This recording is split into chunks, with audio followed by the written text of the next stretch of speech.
नमस्कार मेरे प्रिय मित्रों, सीटेट का पेपर 7 और 8 फरवरी 2026 को हुआ था। उससे जुड़ी हुई एक इम्पोर्टेंट आप लोगों को जानकारी बताना चाहूँगा, जिसमें आप लोगों की आंसर की और रिजल्ट डेट दोनों ही क्लियर हो जाएंगे और कितना नंबर आप लोगों का बढ़ सकता है। किसी के 2 नंबर कम आ रहे हैं या किसी के ज़्यादा हैं, उनको क्या करना चाहिए, क्या नंबर आपके बढ़ेंगे आंसर की में, सब कुछ आपको बताऊंगा। बिल्कुल सारी जानकारी प्रूफ के आधार पर यहाँ पर बता दूंगा। आंसर की और रिजल्ट डेट, नंबर बढ़ेगा या घटेगा। तो यहाँ पर सबसे पहले आप सुन लो, आपकी जो आंसर की रहेगी, आंसर की आउट आपकी 20 फरवरी तक हो जाएगी। अर्थात 1-2 दिन पहले भी आपकी आ सकती है आंसर की। 20 तारीख आप लोग ख्याल में कर लेना कि 20 तारीख को आपकी आंसर की आ जाएगी, बिल्कुल 100% आ जाएगी। और रिजल्ट डेट अर्थात रिजल्ट आपका किस तारीख को आएगा, 1 मार्च या 1 मार्च से पहले लास्ट फरवरी तक भी आपका रिजल्ट आ सकता है। ये मैं जानकारी आपको कैसे बता रहा हूँ, क्या इसका आधार है, उसको सबसे पहले समझ लो, तब आप कहोगे कि हाँ। कई बार आपका सीटेट एग्जाम 2011 से हो रहा है। कब से?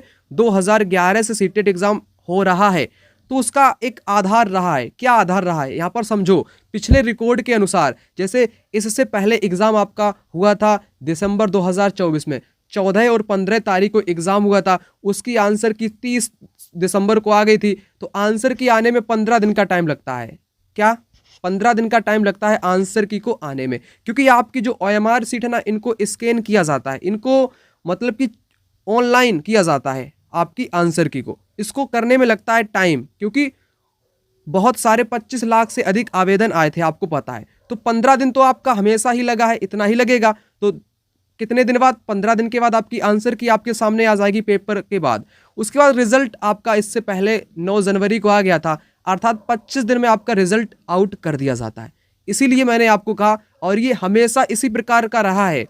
तो 15 दिन के भीतर अर्थात 20 फरवरी तक आपकी आंसर की और रिजल्ट आपका 1 दिन पहले या 1 मार्च तक तो आ ही जाएगा। ये 2 तारीख आप लोग ख्याल में कर लेना, ताकि आप लोग इधर उधर टेंशन मत लो, ना ही फालतू का वीडियो इधर उधर का देखो, सिर्फ पढ़ाई पे फोकस करो। सीटेट जिनका क्लियर हो चुका है उनको भी कुछ महत्वपूर्ण जानकारी यहाँ पर बताऊंगा।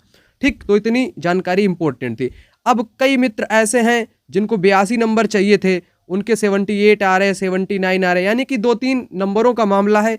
कम भी हैं या उनके ज़्यादा भी हैं, उनको घटने का डर है, और किसी को मतलब कि उनके घट ना जाए इसलिए फेल होने का डर है, और किसी के पहले से ही कम आ रहे हैं, तो उनको क्या करना चाहिए।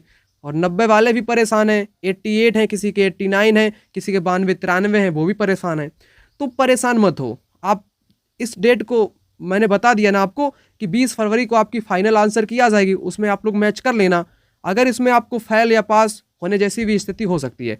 अब बोनस नंबर क्या है? बोनस नंबर आपको ऐसे क्वेश्चन पर आंसर का बोनस नंबर मिल सकता है, जैसे मेरे ख्याल से जो पेपर आपका हुआ है उसमें कुछ क्वेश्चन आपके डाउट के हैं। डाउट का मतलब ये है कि उसमें एक से अधिक आपके विकल्प सही हैं। तो ऐसी स्थिति में है ना, इससे पहले भी हुआ है, बोनस नंबर दे दिया जाता है। अगर 2 विकल्प सही हैं, अगर दोनों में से आपने एक को टिक किया है तो आपको 1 नंबर मिल जाएगा। ऐसे भी है पूरा का पूरा क्वेश्चन ही गलत है तो उसमें जेड अर्थात 1 नंबर बोनस आपका दे दिया जाता है। किसी भी विकल्प को आपने अगर टिक किया हो, तो ऐसी स्थिति में गलत प्रश्नों पर 1 नंबर बोनस मिलता है। एक से अधिक विकल्प अगर सही है, आपने सही का चुना है, तो उस पर आपको नंबर मिल सकता है। तो ऐसे नंबर मिलता है। बोनस नंबर कितना मिलेगा? 1 या 2 नंबर मुश्किल से मिलता है, मुश्किल से 3 मैं लिख देता हूँ, इससे ज़्यादा नहीं आपको मिलेगा। अगर आपसे कोई कहे कि 10 से 12 नंबर मिलेगा, सारी झूठी बातें हैं, ऐसा बिल्कुल भी नहीं होता है। 2 से 3 तो मैं कह सकता हूँ, ये भी बहुत मुश्किल से मिलता है जब ऐसे क्वेश्चन आते हैं, जब इनको चैलेंज किया जाता है। तो 2 से 3 नंबर आप लोग कर सकते हो, है ना। अगर आपके जो फेल होने के कगार पे हैं, तो वो मत ये करें कि मैं पास हो जाऊंगा, है ना। दोबारा से आपको तैयारी करनी पड़ेगी। जितने भी लोगों को लग रहा है कि उनके नंबर बहुत ही कम आए हैं, है ना, पास होने के बिल्कुल भी चांस नहीं है। अगर आप सीटेट SST नोट्स लेना चाहते हैं सोशल साइंस, तो आप ले सकते हैं, क्योंकि कई मित्रों ने लिए हैं और उनका बहुत बेहतर 100 से अधिक नंबर आया है। बहुत सारे मैसेज उन लोगों ने किए हैं। हिस्ट्री, ज्योग्राफी, पॉलिटी, सभी वर्ष के PYQ क्वेश्चन के साथ ये नोट्स आपको मिल जाएंगे। सीटेट का पेपर अभी आपका अगली बार होने को है, जुलाई या अगस्त में आपका एग्ज़ाम हो जाएगा, उसलिए आप लोग इन नोट्स को ले सकते हैं। और जितने भी उत्तर प्रदेश के वासी हैं या बिहार के लोग हैं या इच्छुक है जो यूपी टेट की परीक्षा देना चाहते हैं, जो आपकी होने को है, उसका सोशल साइंस मैं ही आपको पढ़ाऊंगा, जिस प्रकार मैंने सोशल साइंस सीटेट की पढ़ाई है। और एक बात आपको बता दूं, इसका सोशल साइंस बिल्कुल अलग है। अगर आपसे कोई कहे कि सीटेट का ही नोट्स आपका यूपी टेट में काम आ जाएगा तो बिल्कुल वो फ्रॉड आपके साथ करेगा। ऐसा आपको नहीं करना है, क्योंकि इसका पूरा सिलेबस अलग है। इसमें हिस्ट्री पढ़नी पड़ेगी, ज्योग्राफी, पॉलिटी, कृषि विज्ञान भी पढ़ना पड़ेगा, गृह विज्ञान भी पढ़ना पड़ेगा, शारीरिक शिक्षा, पर्यावरण, ये सब आपके सोशल साइंस में आ जाएगा। अब ये कहाँ का सिलेबस है? आपके उत्तर प्रदेश में जो सरकारी स्कूल में 6 से 8 तक में जो किताबें चलती है ना, उन्हीं किताब का आपका सिलेबस है। अब मैंने सुविधा के लिए आप लोगों के लिए इनके नोट्स तैयार कर दिए, जो पढ़ो और पेपर में आ जाए उसको छाप देना।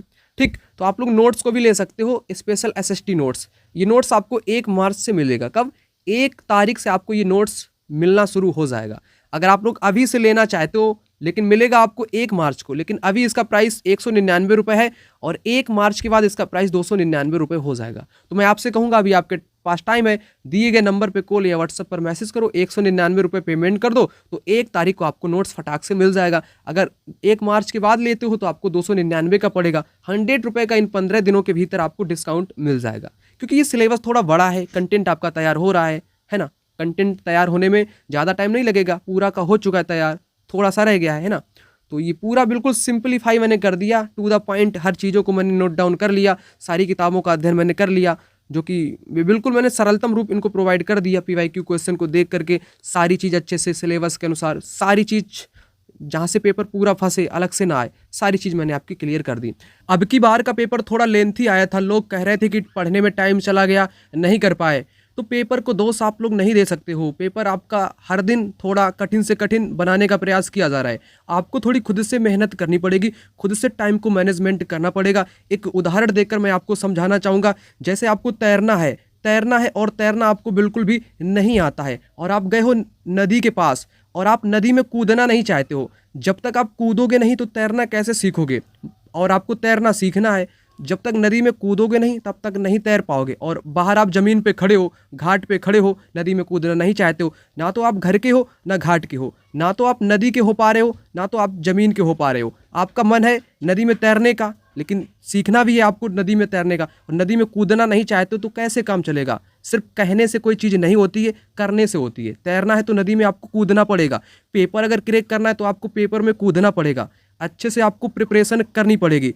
अच्छे से प्रिपरेशन करने का मतलब है कि तनाव से ग्रसित होकर आपको बिल्कुल भी तैयारी नहीं करनी है, बिल्कुल भी डिप्रेशन होके आपको तैयारी नहीं करनी है। तैयारी एक कैसे करो? मौज मस्ती के साथ करो, हंसी के साथ करो, खेल के साथ करो।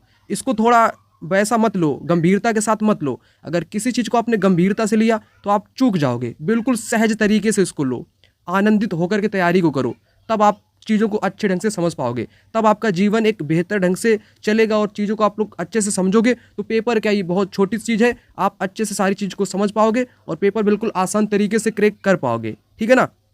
तो ये बात है। और जैसे नाव है, नाव से आपको नदी की यात्रा करनी है और आपका एक पैर ज़मीन पे है, एक पैर नाव पे है, तो आप लोग कैसे यात्रा कर पाओगे? ना तो आप ज़मीन के रहे, ना तो आप नाव के रहे, ना घर के हो ना घाट के हो। तो वही काम पेपर के साथ करना है। जैसे ही आपका पेपर होने को होता है, आप क्या करते हो? 5-6 दिन पहले ही तैयारी करना शुरू करते हो। महामूर्खतापूर्ण काम यही आपका यहीं से शुरू हो जाता है। तैयारी आपको पहले से करनी है, बहुत पहले से करनी है। चीज़ों को अच्छे से समझना है तो तैयारी आपको बहुत पहले से करनी पड़ेगी। 5-6 दिन में कोई नहीं पास कर पाता है, सिर्फ वही कर पाता है जिसने पहले से पढ़ रखा हो, सिर्फ वही। और सभी लोग यही मूर्खता करते हैं। तो इसलिए गलतियों से बचो और अच्छे से पढ़ो।